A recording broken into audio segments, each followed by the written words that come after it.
Hello, Northern Virginia. This is Nova Weekend Warriors, focused on those runners, cyclists, athletes, outdoor enthusiasts, and fans of fitness in the Northern Virginia area. I'm Meg Donnelly, a licensed massage therapist here in Herndon, Virginia, focused on those weekend warriors.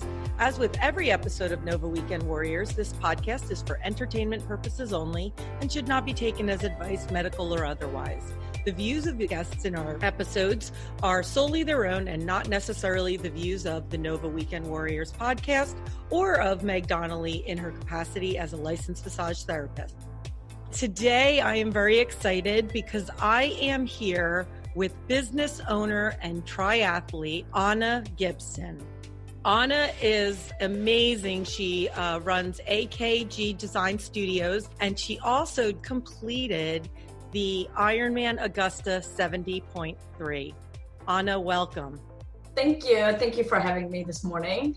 Absolutely. So we want to talk about so much stuff, but first I really want to get into Ironman. Do you want to just tell me a little bit first about your experience with that? Yeah. So actually I wanted to start with the fact that I've never been an athlete. This is a whole new thing for me. So when I was growing up, and I was actually an officer in the Israeli Air Force, I managed to get all the doctor notes for avoiding every possible workout. So I'm really a true weekend warrior that started late in life. And I think I did my first 5K when I turned 32, 33, which was yesterday, by the way, just kidding. So really, that's been a long road for me to finding the joy of working out, going out, hitting the pavement, and enjoying all this working out thing that people have been talking about for years. Finishing that half Ironman was really a big accomplishment for me, for myself, and even my family thinks that I'm like insane person. They have no idea where's this person that never moved suddenly going out to do half Ironmans. I think I fell into, as I said, I've been running for a long time. I was getting a little bit bored with that.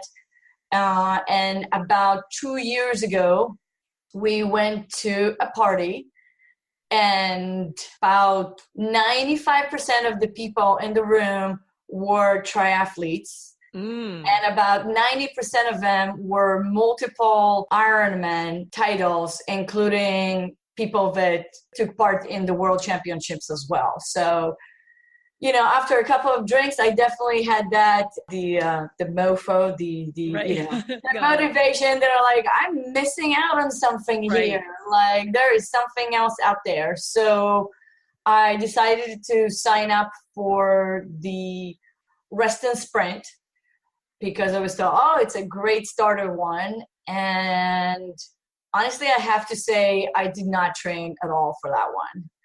I was on a, I did learn a little bit how to swim. I was on a bike twice, and the running, I was like, but everybody in the tri community, when I said, oh, maybe I just shouldn't do it, they said, oh, don't worry about it. It's pretty easy. If you ran a half marathon, you can do it. So I decided to go out and do it. And I have to tell you, because I was on the bike only twice, my bike malfunctioned, and I pretty much had to walk most of the running, most of the biking part. Oh, really? Yes.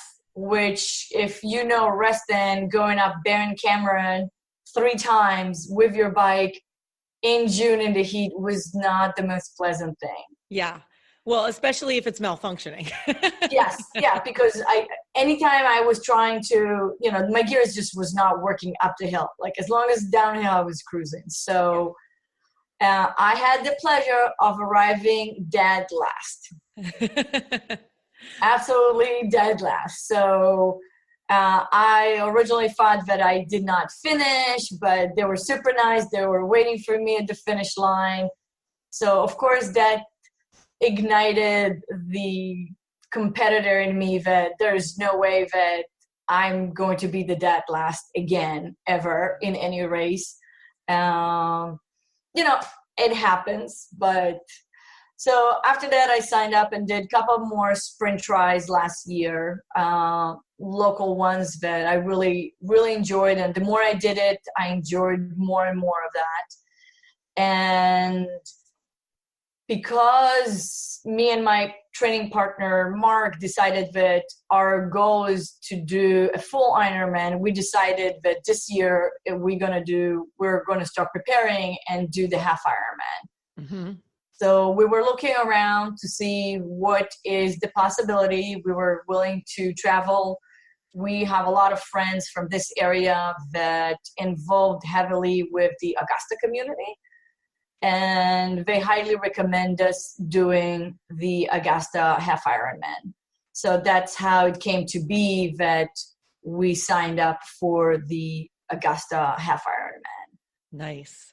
Nice. I think there's a couple of things that I want to touch on that you had talked about. And like the first thing is that there's so many people I meet, especially in our area, that everyone kind of assumes, oh, if you're an athlete, like you've always had that fire in you and it's been in you since you were young. And there's more and more people that I meet that start in their 30s or even in their 40s and getting like more serious about it.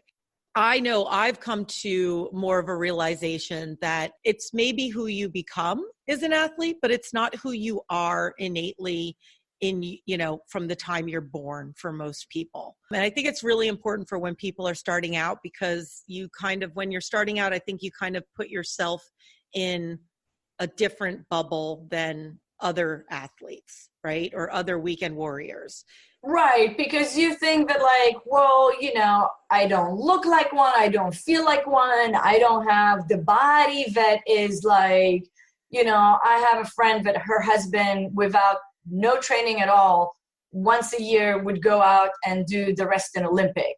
Mm-hmm. Like, I'm not one of these persons. I was not born like that. There are people, I just actually read an article yesterday about some crazy guy that decided to do a full Ironman on his own. I haven't read that yet, but I know it just came out. It was like in Runner's World, right? Or something. Yeah. And so I think there was a little bit of fudging there as far as how much time he took in between the sections and the fact he was running into his house. But still, the fact that he did it doesn't matter how many hours he did that. The fact that he did do it, there are people that are born like that. They are, they have these athletic bodies, they have these inclinations, they have families that were encouraging them to do that. I come from a family that nobody ever worked out. My mom, now she's an avid walker and she probably walks sometimes faster than I can run. But again, this is something that she took on later in life. So if I look around, literally anyone in my family, I'm the only one that works out. My sister now started to work out as well. She actually has a personal coach. I'm really excited for her. And then I dragged my cousin to go do my half marathon that we did in Jerusalem a couple of years ago. So that was pretty cool. But really, it's definitely something that I took later on in life and really discovered the love for it. And especially triathlon, I find it to be easier on your body just because you're not pounding the pavement every day really hard on your knees and your joints. So some days you swim, some days you bike. So having that whole combination, it's really totally different sensations of the body and of your muscles. So I was laughing. I'm like, man, like every time people told me, well, you did all these half marathons, so you're going to do a full marathon? And I'm like, no, I'm just half crazy.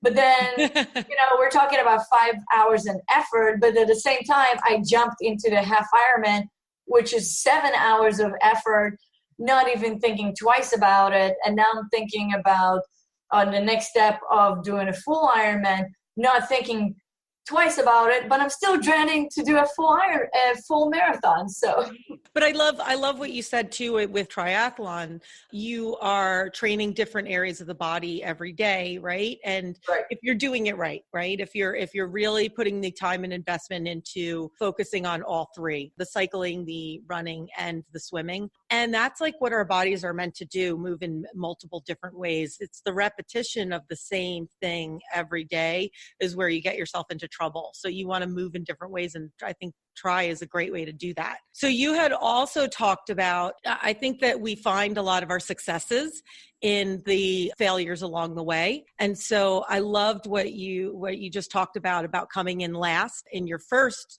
sprint triathlon. Yep. I think it's important to understand that you're not just going to maybe not even be in the middle, but it's getting out there and then taking that and learning from that and then creating a drive from that to move forward, right? Instead of just somebody else might have just said, well, I came in last, I can't do this, which... Right.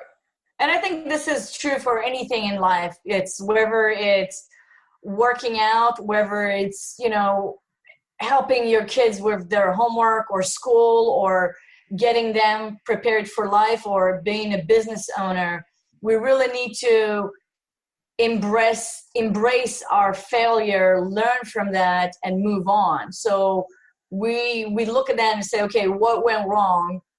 And I could see that I'm like, okay, I wasn't trained. I kind of checked my bike. But really, if you look at the overall, I was not prepared, whether it was physically with my equipment and physically with myself. But then the year later, when I came back and did it again, I managed to shave about 45 minutes off my time. Wow. Because I was prepared. We talked about business really quickly, and you and I and our friend Tracy had all just recently attended the Sports Forward conference that was put on by the U.S. Chamber of Commerce, which was so empowering. And I feel like I got so much out of it. And it was all focused around women in sports and how that can relate to our businesses and kind of the greater world altogether. So do you want to talk a little bit about your experience with that? Yeah, absolutely. First of all, the conference was phenomenal. I think we got way more than I expected it to be. And I really, truly believe, and I try to work with my daughter on all the things that they were talking about, as much as, she's a teenager, she's not quite receptive and not really always understanding. And she's like, I don't want to do that. And this is not for me. And I hate running, but we drag her out whether she wants it or not. Mm-hmm. And so I really think that it's super important to get the girls and, kids involved in sport. There's so many things that they can learn. So whether you are doing it alone, even a triathlon, even if you think that you're doing it a lot alone and you're by yourself, it actually is, at the end of the day, there is teamwork, because you find somebody to train with, you find a group to train with, and you are going to train with somebody, so you're not alone. At the end of the day, it's you also competing against yourself. So when you're out going on a business, yes, there's a lot of competition around you, but at the end of the day, it's your business and you're the one competing against yourself. You're the one that setting your business goals, moving forward and finishing and achieving these goals. So one of the reasons that I actually started, and I think there was a couple of movies cover around this subject in sports, is that I felt that I always start a project and I don't finish it. Mm-hmm. And then I started to run and I'm like, you know what? I have to finish it. You can't just stop in the middle of the run, right?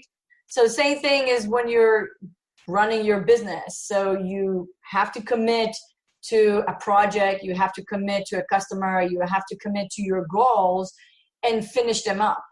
So you can't just unless you really decide that, the goal is not really worth it, but sure. But you really just want to commit to it and see it through, because otherwise you're not getting results. And then even if the results that you got, like me arriving dead last in my first, is learning from that. So, you know, you're doing something, whether it's your life, your business, and you're not getting the results that you want.